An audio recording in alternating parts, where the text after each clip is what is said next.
Devil's Hole, located in the Amargosa Desert of Nevada just outside Death Valley National Park, has captivated scientists, explorers, and even notorious figures for decades. This seemingly small opening in the desert floor leads to a vast underwater cave system. Devil's Hole is a limestone cavern that formed an estimated 500,000 years ago. The visible entrance is relatively small, described as about the size of a living room, but it drops down 30 feet to a limestone shelf and a hot water pool. Below the surface lies an extensive network of underwater tunnels and caverns that have never been fully mapped or explored. The depth of the hole remains unknown, though divers have reached depths of 436 feet without finding the bottom. Some estimates suggest it could be over 900 feet deep. The water temperature in there remains constant at about 92 degrees Fahrenheit year-round. One of the most intriguing aspects of the hole is its connection to global seismic activity. The cavern experiences underground tsunamis or seiche waves in response to earthquakes occurring thousands of miles away. For example, in March 2012, a 7.4 magnitude earthquake in Mexico caused water levels in Devil's Hole to fluctuate by up to 4 feet.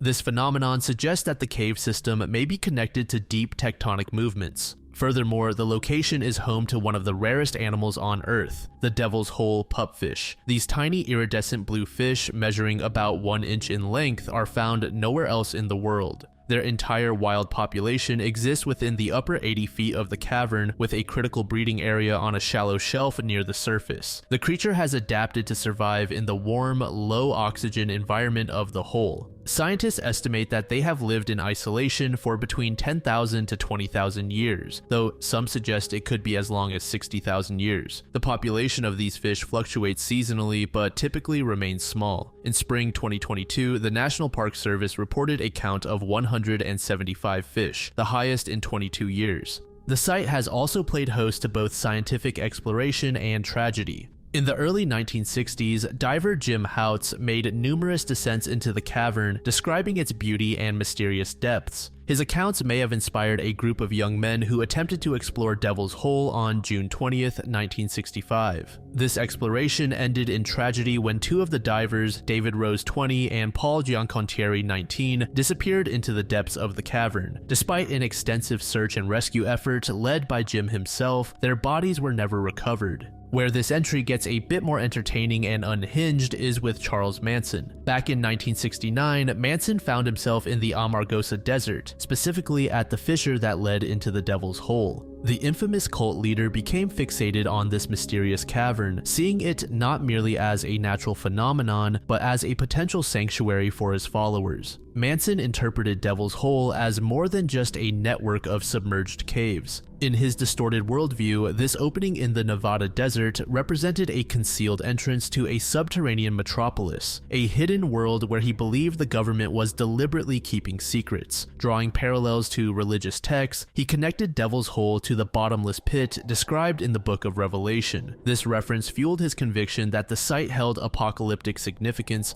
perfectly aligning with his doomsday prophecies. Driven by these beliefs, Manson reportedly dedicated considerable time to contemplating the hole. He is said to have spent 3 days near the observation area, deep in meditation, strategizing ways to empty the cavern of its waters. His ultimate goal was to unveil what he imagined to be an ideal refuge for his cult, a place where they could weather the chaos he predicted would soon engulf the world above.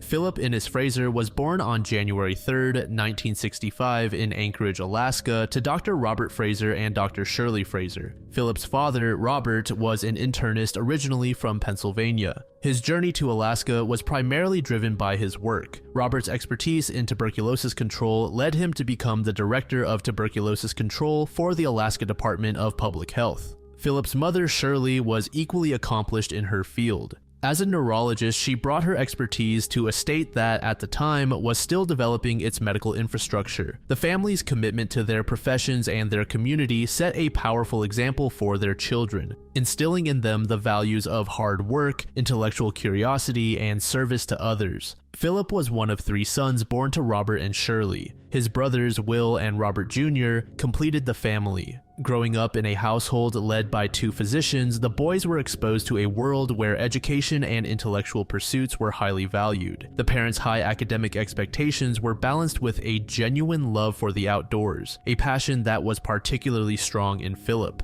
As a child, he displayed an early affinity for the arts, particularly literature and music. He had a particular love for the violin. This self-motivated interest in music would become a defining aspect of his personality. His intelligence was evident from an early age, but it was his independent thinking and unique perspective that truly set him apart from his peers. As he progressed through his schooling, Philip's teachers often noted his ability to think critically and approach problems from unconventional angles. A high school friend later recalled, he danced to the beat of his own drum. Sort of a rebel, but not the fight with your parents and take up smoking type. He was following in his mom and dad's footsteps, but it was going to be on his own terms. This description paints a picture of a young man who respected his parents' achievements and values, but was determined to carve out his own path in life. Following his high school graduation in 1982, Philip made the decision to attend Western Maryland College, his father's alma mater. He attended for only 1 year from 1982 to 1983. It was during this year that Philip became increasingly opinionated and individualistic. The structured environment of college life, so far removed from the rugged independence of Alaska, may have felt constraining to Philip's free spirit. By the end of his freshman year, he had made the decision to return to Anchorage. His return home marked a pivotal moment in Philip's life, one that would set the stage for the next phase of his journey.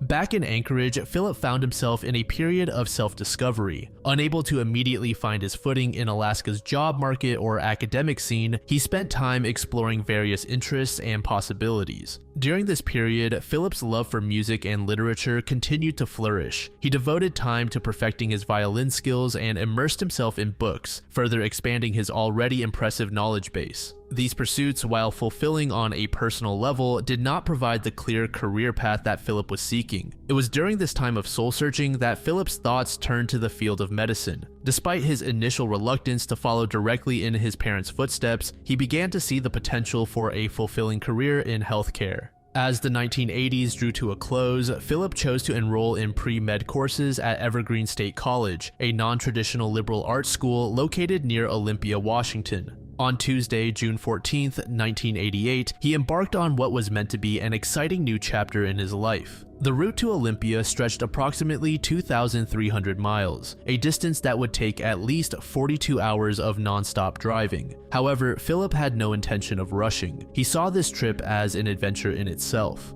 In preparation for his journey, Philip packed his black 1983 Volkswagen Jetta with almost all of his worldly possessions. Among his belongings were items like his violin, a collection of books, and, somewhat surprisingly, 2 handguns. The presence of these firearms would later become a significant detail in the investigation of his disappearance. Philip's parents were not entirely comfortable with the idea of their son making such a long journey alone. The route he planned to take would lead him through some of the most remote and sparsely populated areas of North America. Much of the drive would be along what is now known as the Highway of Tears, a 719-kilometer stretch of Highway 16 between Prince George and Prince Rupert in British Columbia. This highway has gained notoriety due to a series of unsolved murders and disappearances along its length, although in 1988 it had not yet earned this grim moniker. Despite his parents' concerns, Philip was determined to make the trip. His plan was to camp along the way. On the morning of June 14th, sometime between 11 a.m. and 3 p.m., Philip said goodbye to his parents and brothers at their home in Anchorage. As Philip pulled out of the driveway, he had no way of knowing that this would be the last time his family would see him alive. His journey, intended to be the beginning of a new chapter, would instead become the final chapter of his story. The first day of the trip did not go as smoothly as hoped. Just 5 hours into it, as Philip approached the town of Talk, he began experiencing car trouble.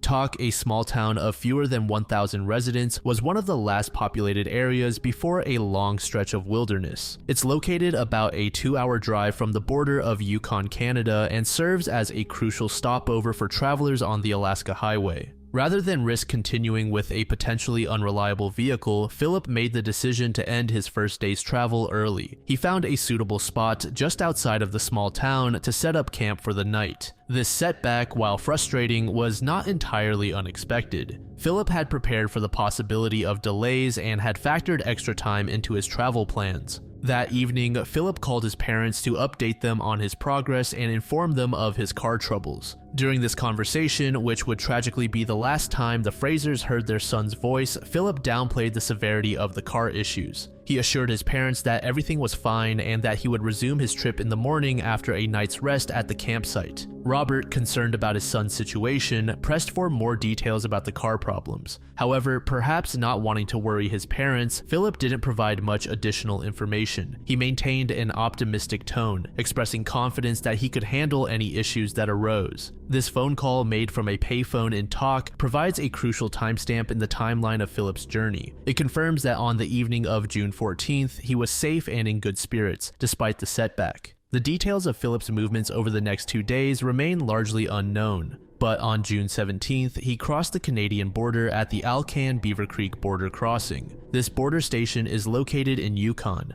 approximately 18 miles from the Alaska-Canada border. At the border, Philip was required to surrender his 2 handguns as it was illegal for Americans to bring firearms into Canada. He signed an RCMP non-resident firearm declaration, and his guns were confiscated. Within an hour of completing this process, he was back on the road, now without his guns. June 18th would prove to be pivotal in the mystery surrounding Philip's disappearance. In the early morning hours, Philip is believed to have camped near Dease Lake, British Columbia. This location is approximately 680 miles from the Beaver Creek border crossing, a journey that would have taken about 14 to 15 hours of driving. Philip likely slept until around noon or shortly after. After waking and preparing for the day, he continued his journey south along Highway 37. In the late afternoon, he stopped at the 40 Mile Flats Cafe, located about an hour south of Dease Lake. This remote cafe, run by Gay Frockledge and her daughter Tina, would become the last confirmed location where Philip was seen alive. Shortly before Philip's arrival, a strange, disheveled hitchhiker had arrived at the cafe. Both Gay and Tina found the man's presence unsettling. He was described as a white male in his early to mid-20s, around 5 feet 9 inches tall, weighing approximately 225 pounds, with brown hair and brown eyes. What stood out most about him was his unkempt appearance, strong body odor, and what some described as being mentally slow. He had a large beer belly and rotten teeth and walked with a distinctive waddle. When Philip arrived at the cafe, he and Tina exchanged brief hellos as she went to pump gas for him.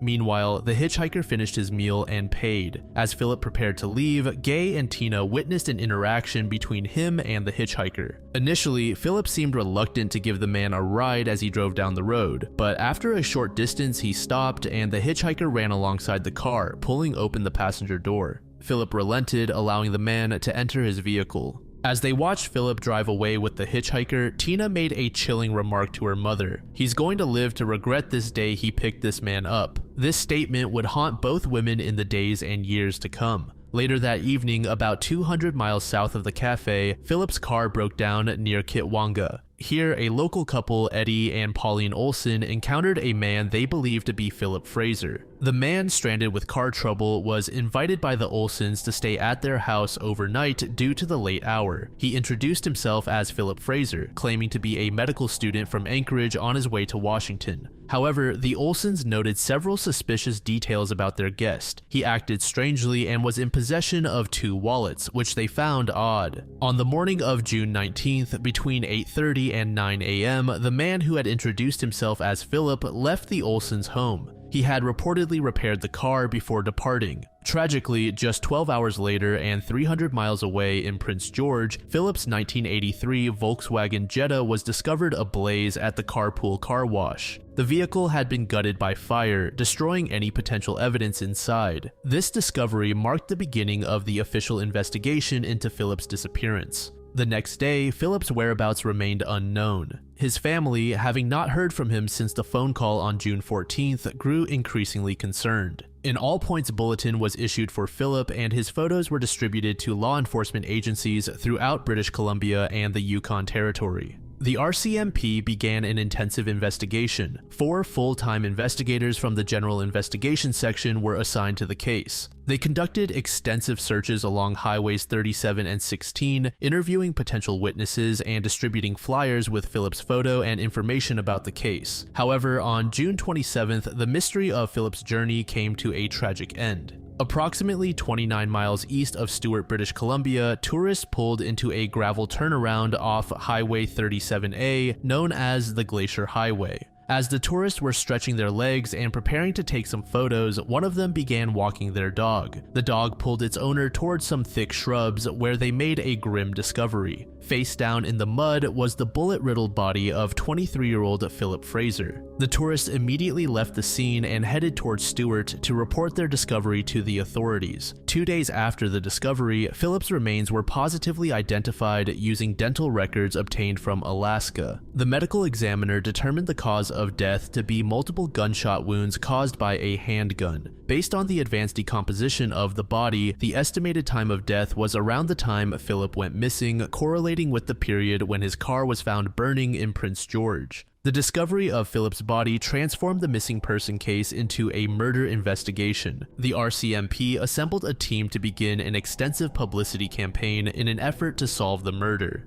The figure at the center of Philip's tragic end is the unidentified hitchhiker who was last seen with him on June 18th. A bit into the investigation, officials were able to get into contact with Gay and her daughter Tina. They told officials about the sketchy hitchhiker and how Philip initially refused to drive the man but later agreed. Another key development came when Eddie and Pauline Olson came forward. They told authorities that they met a man claiming to be Philip and even allowed him to stay at their house overnight. The Olsons noted several suspicious details about their guest, including that he acted strangely and was in possession of 2 wallets. The RCMP continued their investigation and conducted multiple searches in garbage dumps around the region of Prince George, looking for many of Philip's belongings, which had seemingly disappeared overnight. These items included a stereo, tapes with handwritten labels, a passport, luggage, camping equipment, and clothing, all of which had been stolen or likely discarded by the killer before he set the vehicle ablaze in the Prince George car wash.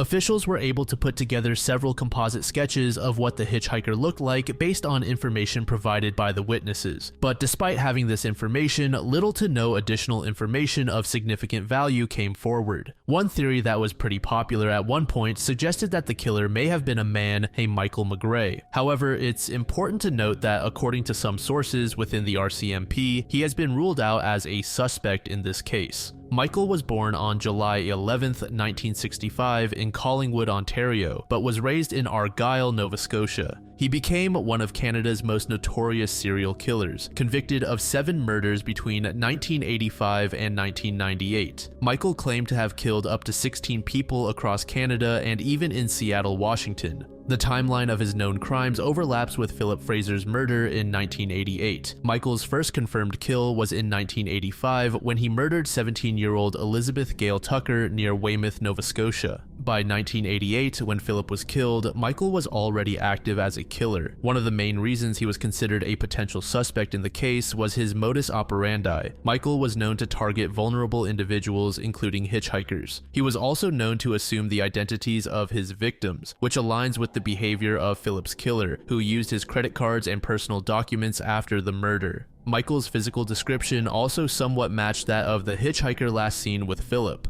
While some of these characteristics aligned, there were also significant discrepancies. The hitchhiker was described as having a large beer belly, rotten teeth, and a distinctive waddle when he walked. He was also described as appearing mentally slow. These specific details don't align with known descriptions of Michael McGray, which could be one reason why the RCMP may have ruled him out as a suspect. Another factor that might support this theory is his extensive travel across Canada. Michael claimed to have committed murders in various provinces, including British Columbia, where Philip's body was found. This demonstrates Michael's mobility and willingness to commit crimes far from his home base. However, there are several other factors that cast doubt on Michael's involvement in this murder. Firstly, his known victims were primarily gay men, sex workers, and homeless individuals. While he did kill women and children, the majority of his confirmed victims don't fit Philip's profile as a young middle-class student. Additionally, Michael's preferred method of killing was stabbing. Philip, on the other hand, died from gunshot wounds. While this doesn't definitively rule out Michael, it does represent a significant departure from his usual MO.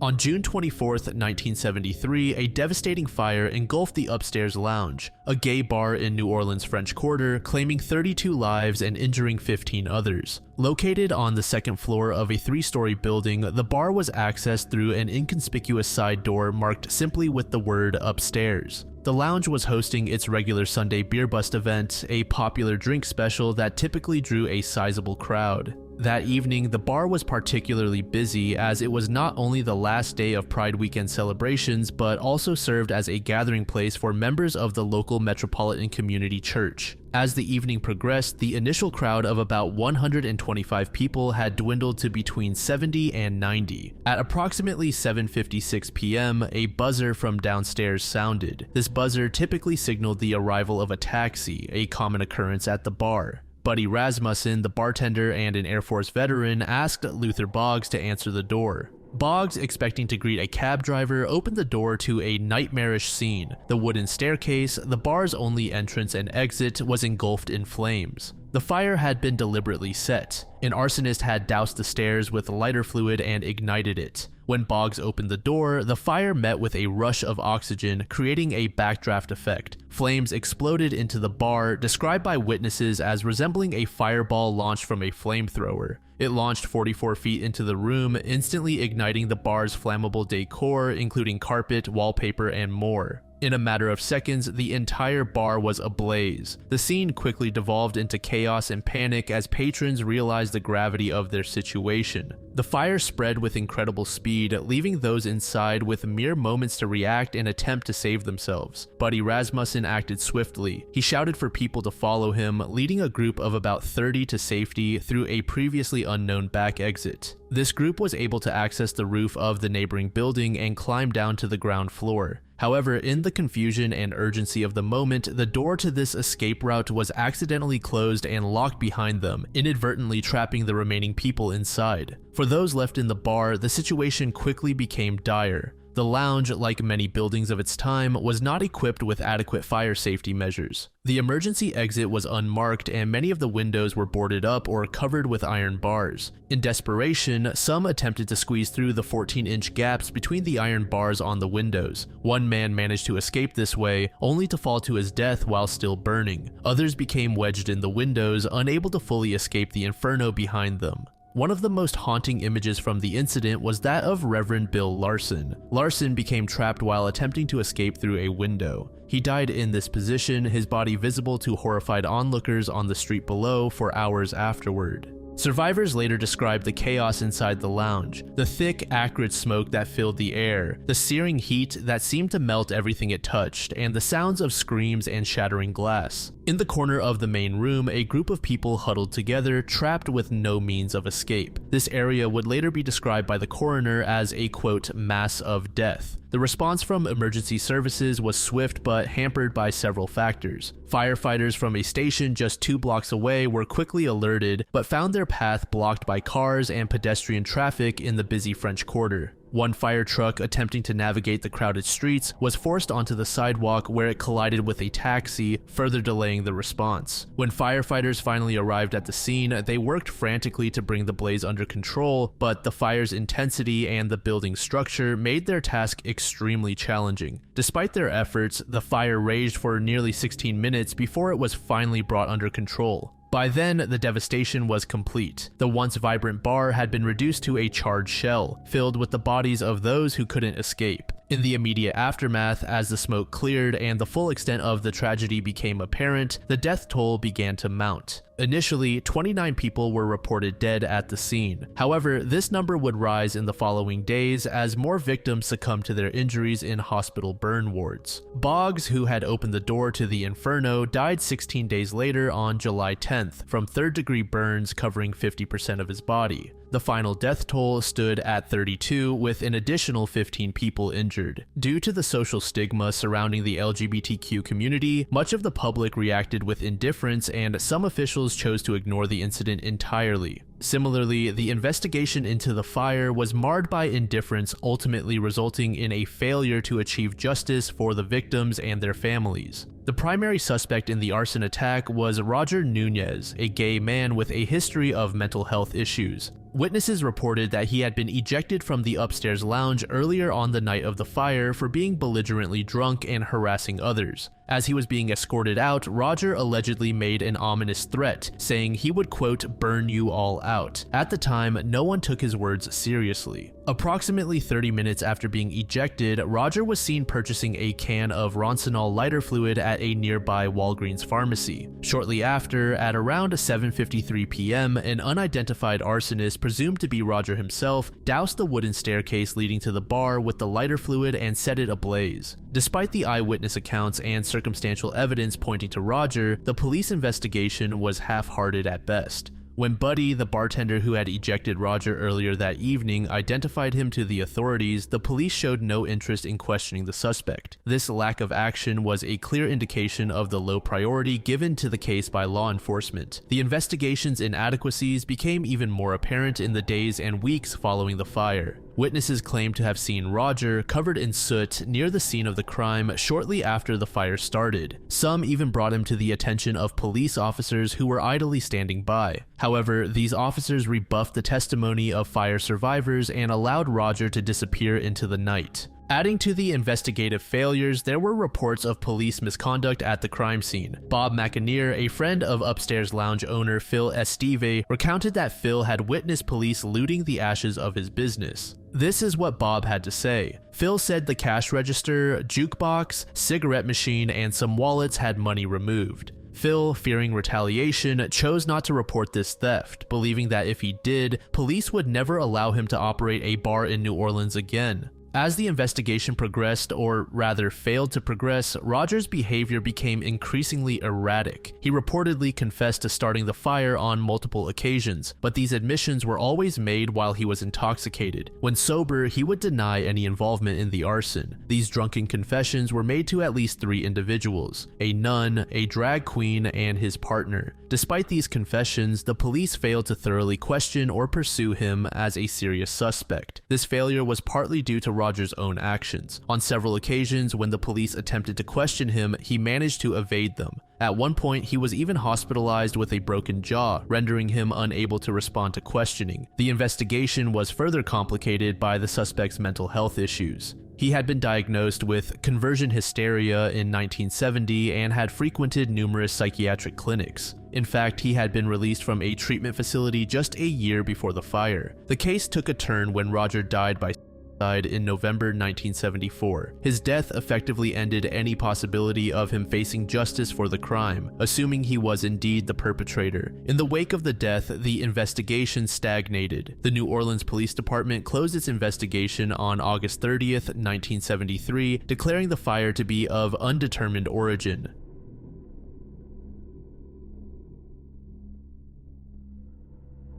The Tyumen maniac is the name given to an alleged Russian serial killer believed to be responsible for the disappearances and murders of several children in Tyumen, Russia since 1997. The killer's crimes are believed to have started in 1997, with the most recent confirmed victim in 2021. The killer is suspected of being responsible for at least 8 child murders, though some sources suggest the number could be higher. The first known victim was Nikolai Ivanov, a 2-year-old who disappeared in early 1997. This was followed by the disappearance of Lyubov Simonova, a 17-year-old who went missing while walking home in May of the same year. In 1998, 13-year-old Irina Kasyanova disappeared, and in December 1999, 12-year-old Alyona Imamova went missing from a bus stop. The pattern continued into the new millennium, with 10-year-old Sonia Telesheva found dead 3 days after going missing in February 2001. The following year, Irina Bukrina, the 14-year-old half-sister of Lyubov, was also found dead. The crimes persisted, with Edvard Alimbayev, an 8-year-old, vanishing from a school playground in November 2008, and 12-year-olds Anastasia Lozhkina and Anna Anisimova disappearing in August and October 2009, respectively. The most recent confirmed victim was 9-year-old Nastya Muravyova, who was found dead in June 2021, 7 weeks after her disappearance. The killer's method of operation includes several distinctive features. The killer primarily targets children aged 8 to 14, with a particular focus on those with eye problems or squints. Victims are typically abducted in broad daylight, with the killer luring them into his car through deception. Some victims were held captive for several days before being murdered. Strangulation appears to be the primary method of killing, sometimes using electric cables. In cases where bodies were found, they were often wrapped in plastic bags and left in remote areas. The killer is meticulous in planning attacks and leaves little evidence or witnesses.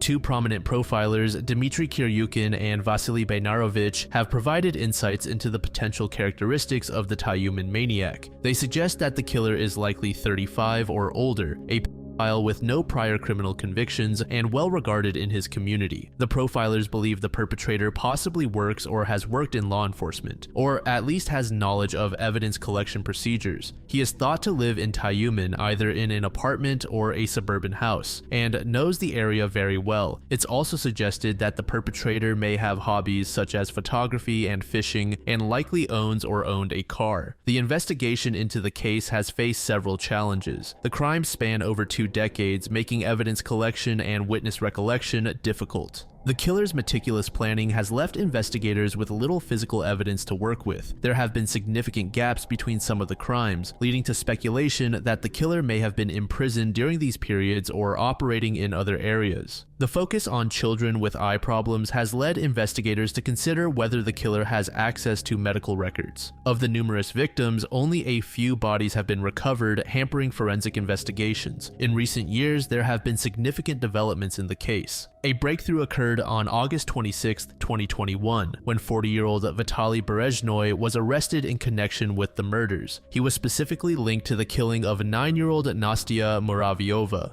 The murder of Muravyova brought renewed attention to the maniac case. She disappeared while heading to a candy store. Her body was found 7 weeks after her disappearance, shortly after her grandmother made a public appeal for her return. The body was found wrapped in plastic bags near a lake in Tyumen, in an area that had been previously searched multiple times. Her hands were tied behind her back with an electric cable, and her mouth was covered with adhesive tape. Muravyova had a squint, fitting the pattern of the killer targeting children with eye problems. Some investigators have suggested that the killer may be responsible for crimes in other areas. In April 2008, 11-year-old Daria Nekrasova went missing in Omsk. Witnesses reported seeing her with a stranger resembling the maniac's sketch. Similarly, in March 2014, 13-year-old Ksenia Bokova vanished in Novo-Altaysk under similar circumstances. As of January 2025, the investigation into the full extent of the crimes continues. While the arrest of Vitaly Berezhnoy in 2021 was a significant development, it remains unclear if he is responsible for all the crimes attributed to the maniac. Law enforcement agencies are conducting DNA tests in an effort to link other crimes or potentially identify additional perpetrators.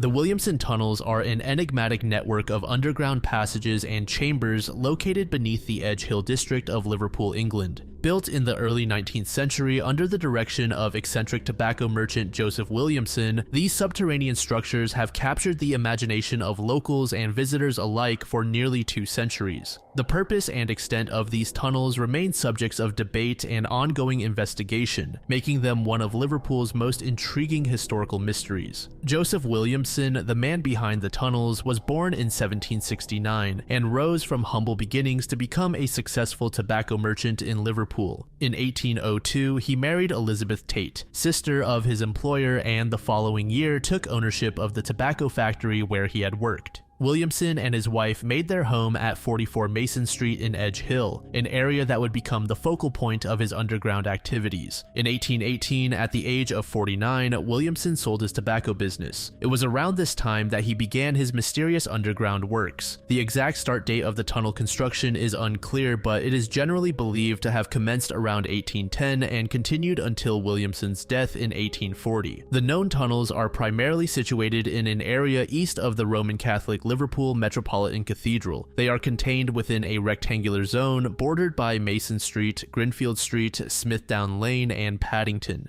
However, the full extent of the network remains uncertain, with many sections still blocked by rubble or yet to be discovered. The tunnels span a considerable area, potentially extending to the boundaries of Williamson's property lease and possibly beyond. James Stonehouse, who explored parts of the tunnels in 1845, described the excavations as a labyrinth of vaulted passages, pits deep, and yawning chasms. One of the chambers has been dubbed the banqueting hall and measures at about 60 feet long and up to 27 feet high. Another chamber, referred to as the Paddington Chamber, runs about 40 feet deep. It's important to note that despite being commonly referred to as tunnels, most of these structures are not true tunnels in the strictest sense. The majority comprise a brick or stone vaulting over excavations in the underlying sandstone. This construction method has led to ongoing debates about their true purpose and has complicated efforts to understand Williamson's intentions. The construction of the tunnels was a labor-intensive process, carried out entirely by hand without the aid of machinery.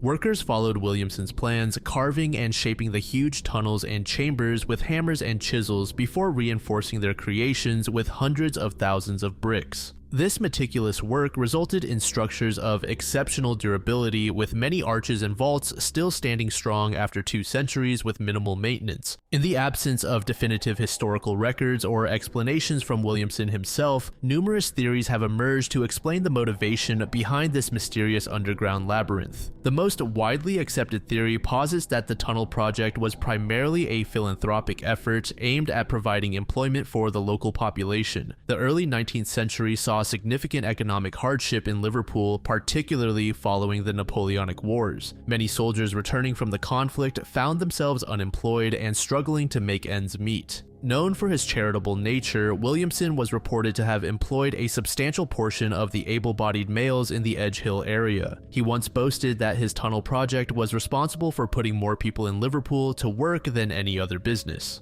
Observers noted that Williamson often engaged his workers in tasks that appeared to have no clear objective, such as moving piles of rocks from one location to another or excavating tunnels only to have their entrances bricked up immediately afterward. However, critics of this theory point out that if philanthropy was the sole motivation, there might have been more efficient and less dangerous ways to provide employment. The secretive nature of the project and the lack of any explicit statements from Williamson about charitable intent also cast some doubt on this explanation. A more recent theory proposed by academics at Edge Hill University suggests that the tunnels were primarily the result of commercial quarrying activities. The tunnels may have been created as a means to extract high-quality sandstone, which was in high demand for building in the rapidly expanding Liverpool of the Georgian era. This theory posits that Williamson was operating unregulated slot quarries to extract sandstone and then using the tunnels to reclaim otherwise unusable quarried land. By constructing arches over existing pits and sealing them in, he could create valuable building land in an area that was rapidly urbanizing. The researchers suggest that Williamson may have sought to conceal his real motives because the excavations constituted illegal quarrying. By keeping the operation secret, he could avoid paying large amounts of income tax and mineral rights duties from the sale of sandstone. This theory is supported by the presence of quarrying marks found in the sandstone and the strategic location of the tunnels in an area known for its high-quality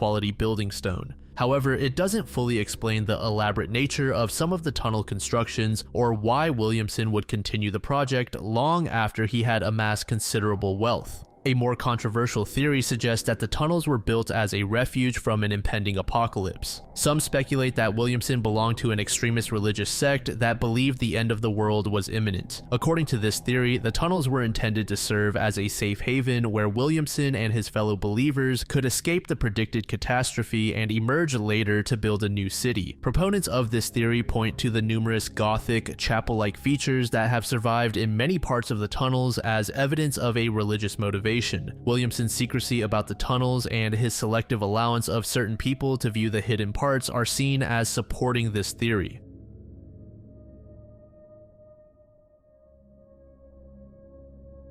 The 1980s Franciscan priest murders refer to a series of unsolved killings and disappearances of Catholic priests that occurred in the southwestern United States between 1981 and 1984. On December 21, 1981, Father Patrick Ryan, an Irish-born priest serving in Denver City, Texas, was found murdered in a motel room in Odessa, Texas. The crime scene was particularly violent, with the room in shambles and Ryan's body found naked, bound, and covered in blood. Ryan had checked into the Sand and Sage Motel under a false name, which initially made identification difficult. He was 49 years old at the time of his death and was found face down with his hands tied behind his back using a sock. There was evidence of a violent struggle in the motel room. Ryan's car was found days later in Hobbs, New Mexico, and his accordion and silver chalice, which he always carried when traveling, were missing. On August 5, 1982, Father Reynaldo Rivera, a Franciscan priest from the Cathedral Basilica of St. Francis in Santa Fe, New Mexico, was lured out to a rest stop near Waldo, New Mexico by a man claiming his grandfather needed last rites. Rivera's body was found 3 days later in a remote area, shot to death. He was 58 years old and had been shot once in the stomach and strangled with wire, possibly a coat hanger. His car was found at a rest stop on Interstate 40 near Grants, New Mexico, and his last rites kit was never recovered. On November 10, 1982, Father Ben Carrier, a California-based priest known for his work with the homeless, was found dead in a motel room in Yuma, Arizona. His death bore similarities to Father Ryan's murder. Carrier was 54 years old and was found face down in a motel room with his hands bound by electrical tape. The cause of death was strangulation. 2 young white men were initially considered suspects, but no arrests were made. On July 20th, 1984, Father John Kerrigan, a diocesan priest assigned to the Sacred Heart Catholic Church in Ronan, Montana, disappeared after leaving a bakery. While his body was never found, evidence suggests he was likely murdered. Kerrigan was 58 years old.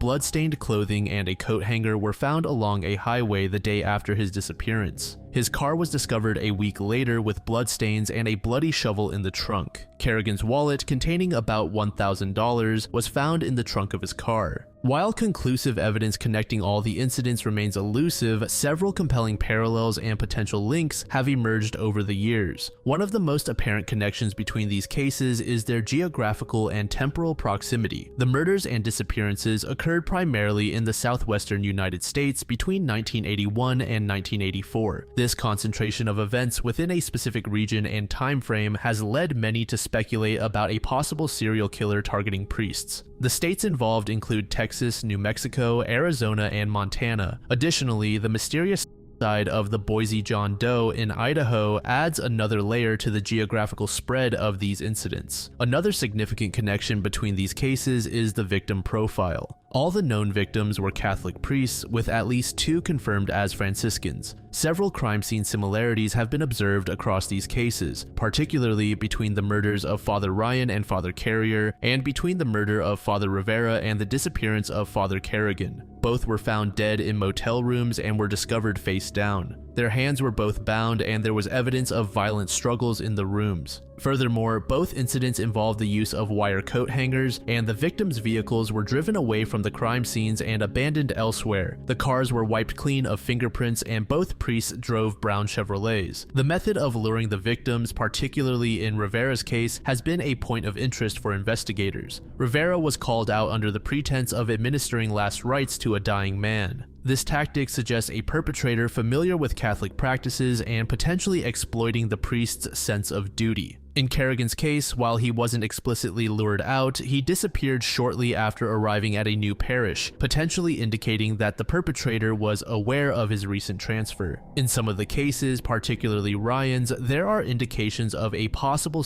element to the crimes. James Reyes, who was convicted of Ryan's murder but maintains his innocence, claimed that Ryan had sexually assaulted him prior to the murder. This has led to speculation about whether sexual encounters or misconduct could have played a role in other cases as well. A particularly intriguing connection between some of these cases is the Congregation of the Servants of the Paraclete in Jemez Springs, New Mexico. This facility was used as a retreat for priests experiencing personal difficulties, including substance abuse, depression, and sexual misconduct. Father Kerrigan had spent 3 months at this facility in 1983 prior to his disappearance in 1984. And if you recall, New Mexico was also the state where Rivera was murdered. And on a side note, Father Michael B. Mack, another priest who was murdered in 2001, had connections to the Springs Center facility. However, it should be noted that Mack's murder is not considered to be included to this specific series of crimes. This connection has led to theories about whether the perpetrator could have been someone with knowledge of or connection to this facility, potentially targeting priests with troubled histories.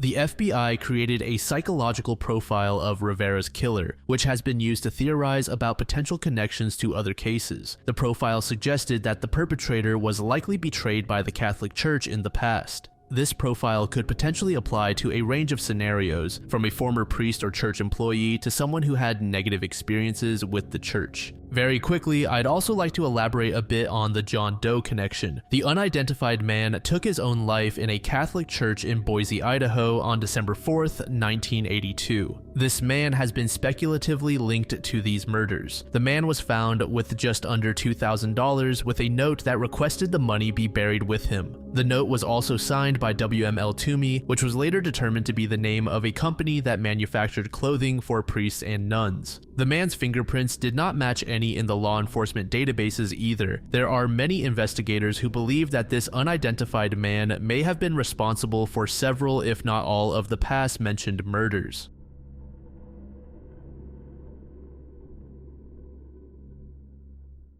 In the early hours of October 9th, 1995, Amtrak Sunset Limited passenger train experienced a catastrophic derailment. The incident occurred at approximately 1:30 a.m. in a remote area of the Arizona desert, about 70 miles southwest of Phoenix near Palo Verde. The Sunset Limited, one of the oldest named trains in the United States, was operating on its transcontinental route from Miami to Los Angeles. On this night, the train was carrying 258 passengers and crew members, many of whom were asleep as the train made its way through the dark, desolate landscape. As the train approached a bridge over a dry riverbed, it suddenly and violently derailed. The force of the derailment sent 2 locomotives and 8 of the 12 passenger cars off the tracks. 4 of these cars plummeted 30 feet into the dry wash below, creating a scene of chaos and destruction in the quiet desert night. The lead locomotive slammed into the displaced span of the bridge, causing that section to collapse into the water beneath. The locomotive then embedded itself nose first into the canal bank, a testament to the tremendous forces involved in the derailment. Following closely behind, the other 2 locomotives, along with the baggage car, sleeping car, and 2 of the 6 passenger cars, plunged into the water. The sudden and violent nature of the derailment meant that many passengers were jolted awake to find themselves in a nightmarish situation with their surroundings suddenly tilted and chaotic. The human toll of the incident was severe. Mitchell Bates, a 41-year-old sleeping car attendant who had worked for the railroad for 20 years, lost his life in the accident. In addition to the tragic loss of life, 78 people were injured in the incident. Of these, 12 suffered serious injuries and 25 required hospitalization. The injuries ranged from cuts and bruises to more severe trauma caused by the violent motion of the derailment and the subsequent fall of some cars from the bridge. The remote location of the derailment presented significant challenges for first responders. Emergency services struggled to reach the scene, navigating through the dark desert terrain to provide aid to the injured passengers and crew. Local farmers in the area helped to clear access roads, allowing emergency vehicles to reach the crash site. As dawn broke over the Arizona desert, the full extent of the devastation became clear. The derailed cars lay scattered and broken, some partially submerged in the dry riverbed. It was quickly realized that this was not a mere accident, but a deliberate and meticulously planned act of sabotage. The sophistication and technical knowledge displayed by the perpetrators have continued to baffle investigators. The saboteurs targeted a remote stretch of track, making it difficult for emergency services to respond quickly and providing the saboteurs with ample time to carry out their plan undetected. The perpetrators removed 29 spikes from the rails, a process that would have required both time and specialized knowledge. These spikes are crucial for keeping the rails securely fastened to the wooden ties, and their removal significantly compromised the track's integrity. In addition to removing the spikes, the culprit shifted the left rail inward by less than 4 inches. This subtle change was enough to cause a derailment, but not so obvious as to be immediately noticeable to the train's crew. The precision of this adjustment indicates a deep understanding of train dynamics and track geometry. Perhaps the most intriguing aspect of the sabotage was the perpetrators' ability to bypass the train's safety systems. They used wires to keep the track circuit closed, effectively circumventing the warning systems designed to alert locomotive engineers to track problems. This sophisticated technique suggests that the saboteurs had insider knowledge of railroad operations and safety protocols. 4 typewritten notes were found near the scene of the wreck, adding another layer of mystery to the sabotage. These notes attacked the ATF and FBI for their actions during the 1993 Waco siege and criticized local law enforcement. They were signed Sons of the Gestapo, a group that had never been heard of before or since the incident. One of these notes was discovered by Neil Halford, a passenger on the train. The content of the notes initially led investigators to believe that the derailment might have been an act of domestic terrorism. However, as the investigation progressed, doubts arose about the authenticity of the Sons of the Gestapo group. The timing of the sabotage was also significant. It occurred just 6 months after the Oklahoma City bombing, during a period when fears of domestic terrorism were particularly high. This context influenced the initial theories about the culprit's motives and identity. As of January 2025, the case remains unsolved and is still actively investigated by the FBI. In an effort to generate new leads, the FBI has repeatedly increased the reward for information leading to the arrest of those responsible. In 2015, the reward was increased to $310,000, and as of 2024, this reward is still open.